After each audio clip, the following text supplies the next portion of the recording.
Hi, I am Renee Jones, and I am going to give you a course tour video for medical coding.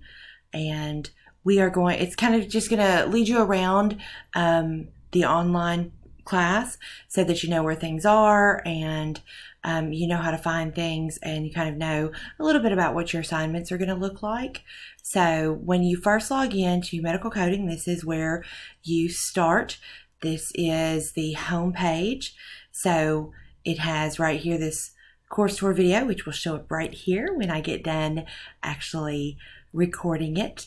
And then just a word about technology. I put this in all of my online courses. So if you're in any of my other online courses, you're going to hear the same spiel. But technology always stops right when you need it. Always, without fail. You have an assignment that you have to turn in that night. You're starting to work on it at 5 o'clock. There's going to be a big rainstorm and you won't be able to get into the internet. Or your computer is going to hit some kind of blip and you're going to get a blue screen. So always have a backup plan. First of all, don't wait to the last minute. But second, just if something happens, go to your next door neighbor's house, go to your mother-in-law's house, go to your grandma's house, go to McDonald's and hook up to their Wi-Fi, sit in the parking lot at the UAM library and use the Wi-Fi there.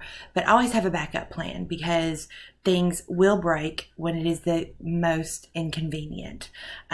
When you are accessing this, it works better if you do either Google Chrome.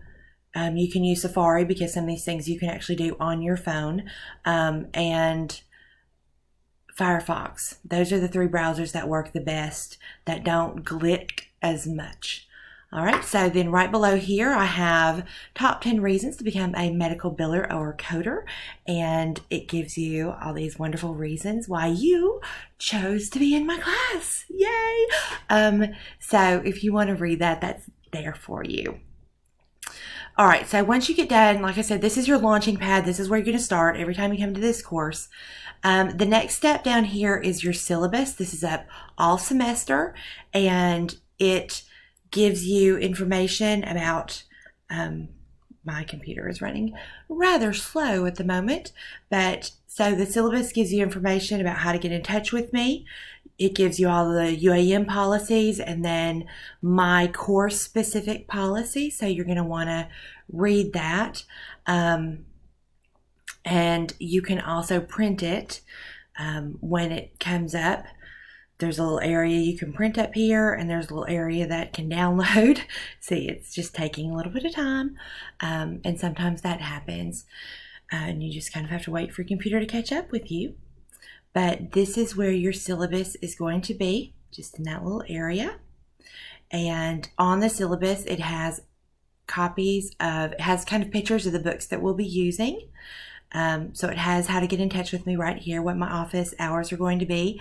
I teach classes on the Monticello campus, and I also teach classes on the McGee campus. So I have office hours on both campuses. So if you need me, just email me or use the Remind Me app to get in touch with me, or you can call me on my class phone, but that's probably the least productive way of getting in touch with me, because as I said, I'm going back and forth between both campuses. So the Remind Me or message me through Blackboard or use my email, those are going to be the three most easiest way to get in touch with me. So these are the books. This is the textbook that we are going to be using this semester. This is the code book that we are going to be using this semester, and possibly this. And then also the Cengage Unlimited card if I know you're going to be using it in some of the other classes, but if you choose to get the optional textbook, because this is the required textbook right here, but there is another optional one that tends to explain things in more layman terms, and if you choose to get that one, then the Cengage Unlimited card also goes along with that. The list of all the optional and required textbooks are right here on page 2 of the syllabus. And you can just kind of look at that and see which ones you want to get, or if you want to wait till next semester, because these ones that are optional this semester in Coding 2, they're going to be required. So you can get them early, but they do come out with new editions on January in some of these books. So if you want to, that's why they're optional this semester. You can still use the ones that you purchased at the beginning of the semester if you purchase all of them, but you can also use the new ones as well in January. So these are the policies and the procedures, and you want to read over those. It has a tentative schedule right here, calendar of dates.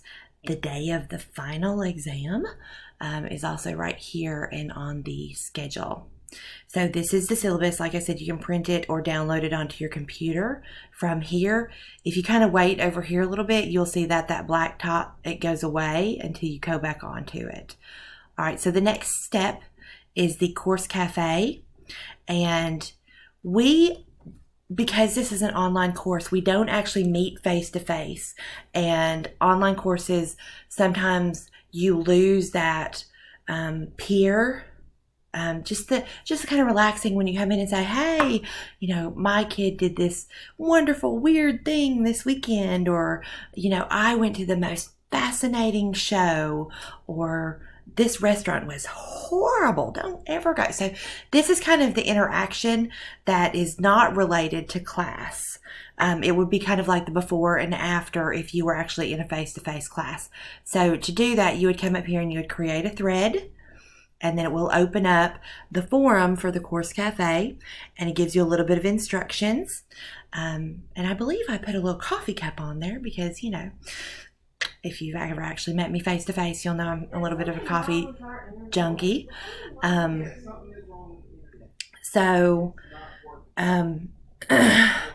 This is what it's going to look like right here. You will put a subject, and you can write whatever message you want. And then you will submit it down here, and other people will be able to view it, and they can post off of your thread, or they can start their own thread. So this is an informal place. Now we have the Course Question Corner is also going to be a discussion where you can create a thread. But the Course Question Corner, there are two things that are going to be different about the Course Question Corner. The first thing is that the things that are in the Course Question Corner are going to be related to the actual course. So once again, you create your thread just like you did in the other one. And so when you ask questions, it needs to be related to the actual course. I find that over the course of a semester, I am answering the same question 10 times from 10 different students. So as a student, if you've asked that question, I'll look here first. And if you are another student who's had that question and it was answered, then you can reply to that student and say, this worked for me. This is how I got around that. And that way you can actually talk to each other about that. You know, I can't get on Cengage today. Is there anybody else having the same issue? Or my access code, they're telling me this. Is anyone else having that issue?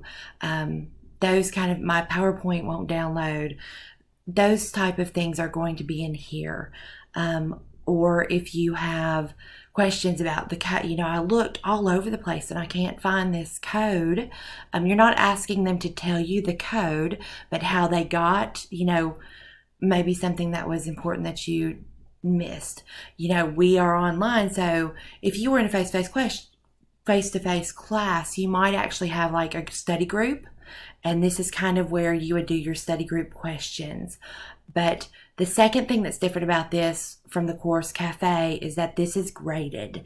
Over the course of the 16 weeks that we're going to be in class, or in the course of this semester, you will need to post or intelligently reply to 10 different things. You need to be on here 10 different times. It doesn't have to be all the same day.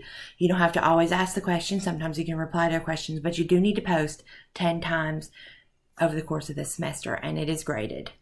You get 100 points for the Course Question Corner. Now, where you are going to be spending most of your time in this course is going to be right here under weekly assignments.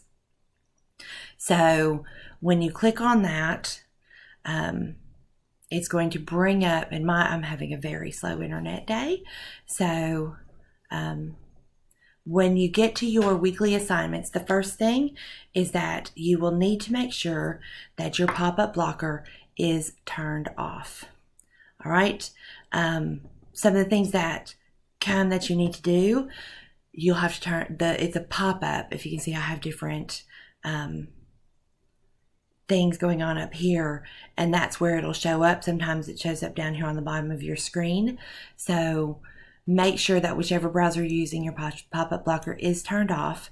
And whether you're using Chrome, Safari, Firefox, they all have different instructions as to how to do that. So Google it if you're not sure how to turn off the pop-up blocker on your specific internet browser. Also, sometimes I assign things outside of class. If it's not in Blackboard, don't do it, because you're basically not getting graded for it. You're spending a lot of extra time doing things that I will never see. Okay, so if you didn't start in Blackboard and go to this assignment, don't do it. This is a really big due date that was on the back of the syllabus, but this way every time you go into your weekly assignments, it pops up, and so you know what week we are in and when it is going to be due. All right, so right here for this first weeks 1 and 2, we are going to be doing these pregame stretches, the warm-up stretches. So they are right here. You'll click on this, it will open up. These are all the assignments that you will need to do during weeks 1 and 2. Then you come back here to your weekly assignments. It brings you back to where we were before. And right now, these are not going to show up on yours because we are concentrating on weeks 1 and 2. But we have the basics, and we have Let's Get Started and Code Baby Code. Those are the different sections of the semester.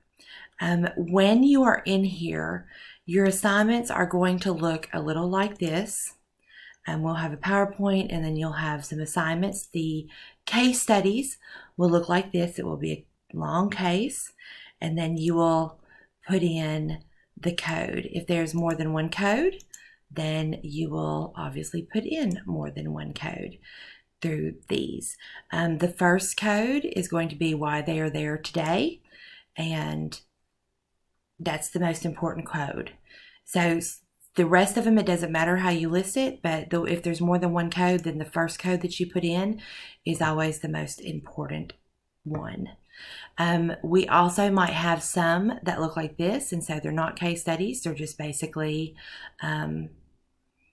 what you would actually be looking for, and even with something like this, might have 3 codes.